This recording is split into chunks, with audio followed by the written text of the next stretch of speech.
इसके पहले कि ये चांद और सितारों की महफिल रोशन हो, फूलों की खुशबू से हम आज की शाम को गुलजार करना चाहेंगे, क्योंकि किसी ने कहा है कि उनके आने की खबर सुनते ही तैयारी की, उनके आने की खबर सुनते ही तैयारी की इस्तकबाल करते हैं। सबसे पहले हमारे मेरी जी से, जो कि चीफ एडवाइजर हैं अमीर खुसरो फाउंडेशन की।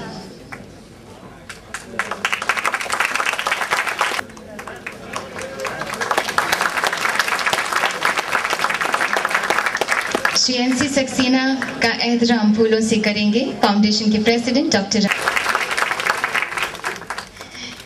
बागवानी गजल उस्ताद अहमद।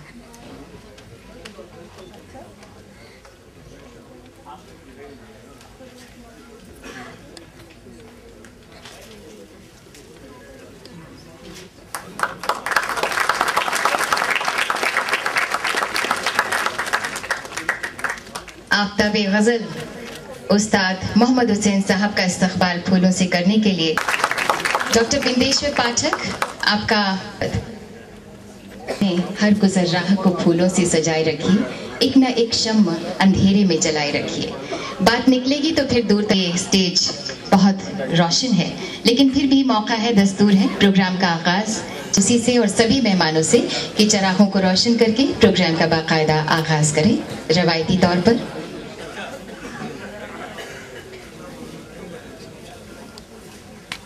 रोशन खुदा करे, हौसलों की मिसाल दी जाती है।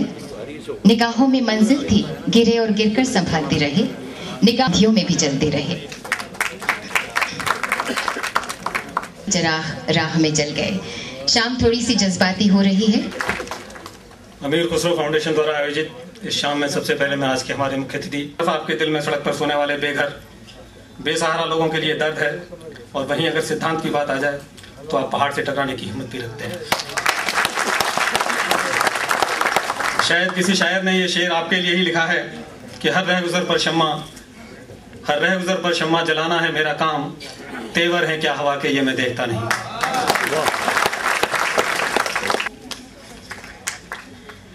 आज के इस कार्यक्रम में बड़े फख्र के साथ एक और महान व्यक्तित्व डॉक्टर एनसी कुचले शोषित पीड़ित लोगों के लिए, उनकी भलाई के लिए सरकारी सेवा में रहते हुए अपना जीवन अर्पित किया। जीवंत मिसाल है। मैं सिर्फ यही कहूँगा कि हजारों साल नरगिस अपनी बेनूरी पे रोती है, हजारों साल नरगिस अपनी बेनूरी पे रोती है, बड़ी मुश्किल से होता है चमन में दीदावर पैदा।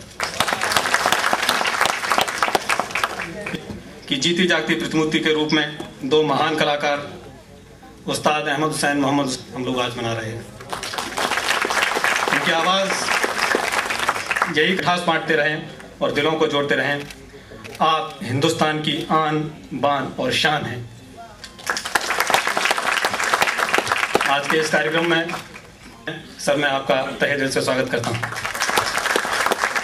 परवेज हयात साहब यहाँ पर मौजूद हैं, अजीत यादव साहब यहाँ पर। वैधानिक मांग के खाता हूँ और मस्जिद में सोता हूँ, और उसी दौर में रामचरितमानस लिखी जा रही है। बादशाह अकबर ने कहा कि सूरदास को फतेहपुर सीकरी बुलाया जाए, तो सूरदास जी ने कहा कि संतन को कहा सीकरी सो काम, और वो नहीं गए। लेकिन बादशाह ने उनको ये फरमान जारी नहीं किया कि उनको मौत के घाट उतार दिया जाए। ये बादशाहत होती थी उस दौर में। एक संत की लोकप्रियता से बादशाहों का एक सिंहासन डोलने लगता है, और संत कह देते हैं कि हनूज दिल्ली दूरस्त, और दिल्ली फिर दूर ही रह जाती है। देश की आज़ादी की लड़ाई में राम प्रसाद बिस्मिल और अशफाकुल्ला खान उनकी दोस्ती कोई सानी नहीं है। और ये ऐसी बात नहीं है कि ये मिसालें यहीं ख़त्म हो गई। आज भी करोड़ों हिंदुस्तानी गलियों में, कूचों में, बाज़ारों में, घरों में और दफ्तरों में सेक्युलरिज्म को जीने का ढंग बनाए हुए हैं। एक बहुत छोटी सी घटना जिसे मैं कभी भूल नहीं पाता, मेरी ईरान यात्रा। मैं तेहरान शहर में अपने एक डेलीगेशन के साथ हम लोग गए थे, भारत सरकार का। तो 5-6 नौजवानों का एक ग्रुप खड़ा हुआ था, और हमें देखकर उन्होंने दूर से इंडिया इंडिया कहकर हाथ हिलाया। हम लोग वहाँ से चले गए। 1 घंटे बाद लौटे तो दोबारा हमें, जैसे दिल्ली बड़ा शहर है, ऐतिहासिक शहर है, उसी तरह तेहरान भी बहुत ही ऐतिहासिक शहर है। सड़क पर हज़ारों गाड़ियाँ हम लोग क्रॉस नहीं कर पा रहे थे, लगभग 5 मिनट खड़े रहे।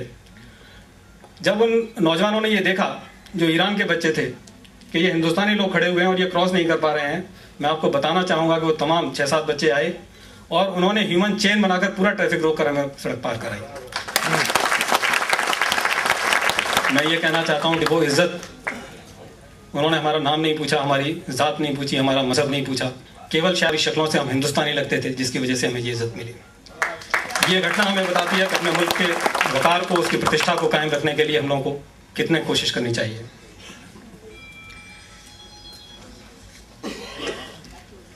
की बात कहना चाहता हूँ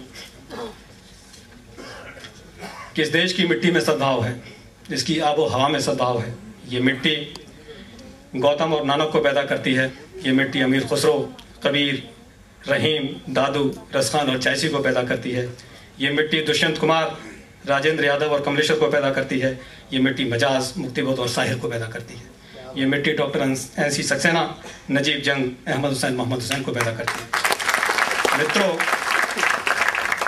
इस मिट्टी के रूप, रंग और गंध को कोई शायद बदल नहीं पाएगा। एक बार फिर सभी आप लोगों का स्वागत करते हुए और ये कहते हुए अपनी बात खत्म करता हूँ कि ए हवा हौसला निकाल अपना, देख हम फिर चला रहे हैं चिराग।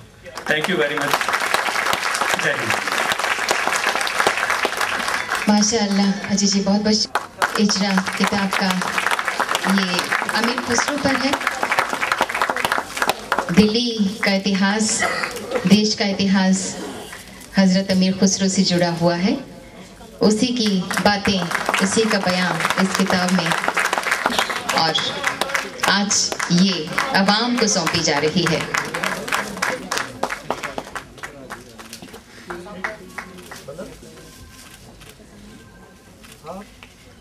जैसा कि मैंने कहा था कि किताब पर जो विचार होते हैं वो अवाम के हो जाते हैं जब किताब रिलीज हो जाती है, अवाम तक पहुंचती है।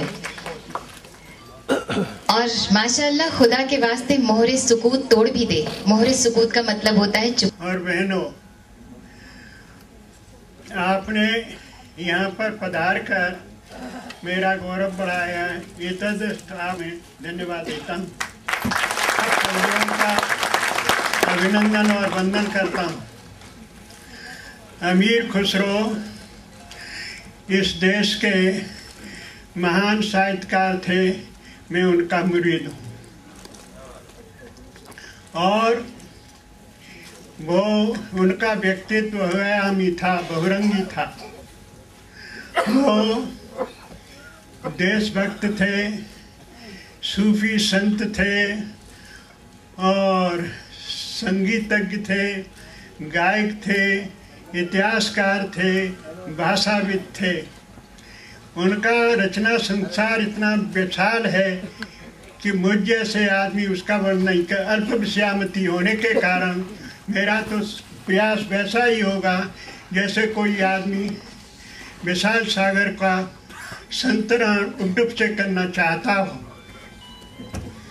तो मैं कुछ ही बातें कहकर बात करूँगा, उतना ही मेरे लिए कठिन है जितनी उनके लिए पनघट की डगर कठिन थी।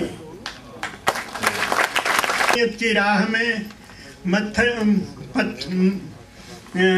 इंसानियत की मील के पत्थर होते हैं और इंसानियत ही उनका मजहब होता है। अमीर खुसरो इंसानियत की मजहब के मुसाफिर थे। वो पटियाली में पैदा हुए, उनकी सारी जिंदगी दिल्ली में गुजरी। वो इसको जन्नत कहते थे, दिल की रानी कहते थे। तो इंसानियत, उनके गुरु थे शेख निजामुद्दीन औलिया। उनकी आंखों में आध्यात्मिकता का काजल ऐसा आज दिया था कि उन्होंने इंसानियत का, देश की, वतन की एकता का और सबसे पहले धर्मनिरपेक्षता का पैगाम दिया था। के धनी थे, प्रतिभाशाली कवि, गद्य लेखक, इतिहासकार, गीतकार, गाय से उन्होंने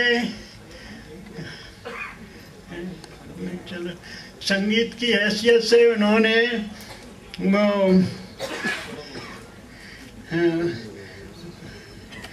संगीत की हैसियत से उन्होंने तबला की और पखावज की जगह पर तबला और ढोल और ढोलक की ईजाद की और बीणा के आधार पर सितार का विकास किया।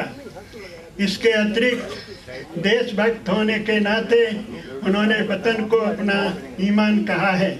मिला के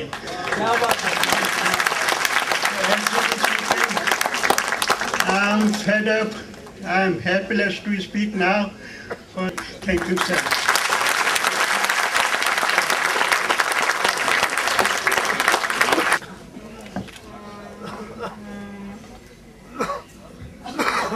जो पुख्तगी इतना इन्होंने लिखा है, इतना ज्ञान, इतना नॉलेज, इल्म, बहुत बहुत शुक्रिया। आसान नहीं है सपने देखना, उन तक पहुंचने की जरूरत। बड़ा आभारी हूँ कि आपने मुझे ये मौका दिया। बहुत बहुत धन्यवाद, शुक्रिया। सदक़े तेरे नगमों के क्या जाम पिलाया है, सदक़े तेरे नगमों के क्या जाम पिलाया है, मैनोशे मोहब्बत को मस्ताना बनाया है। सदक़े तेरे नगमों के क्या जाम पिलाया है, मैनोशे मोहब्बत को मस्ताना बनाया है। मरने भी नहीं देते, जीने पे भी पाबंदी, क्या खूब मोहब्बत का दस्तूर बनाया है। ये दस्तूर बनाने में इनको उस्ताद मोहम्मद हुसैन अहमद हुसैन साहब, इनके फ़न की खुशबू से सारी दुनिया मुतासिर है। चीफ जज साहब कि उस्ताद अहमद हुसैन साहब मोहम्मद हुसैन साहब को उनका एहतराम करें, सम्मान करें उन्हें।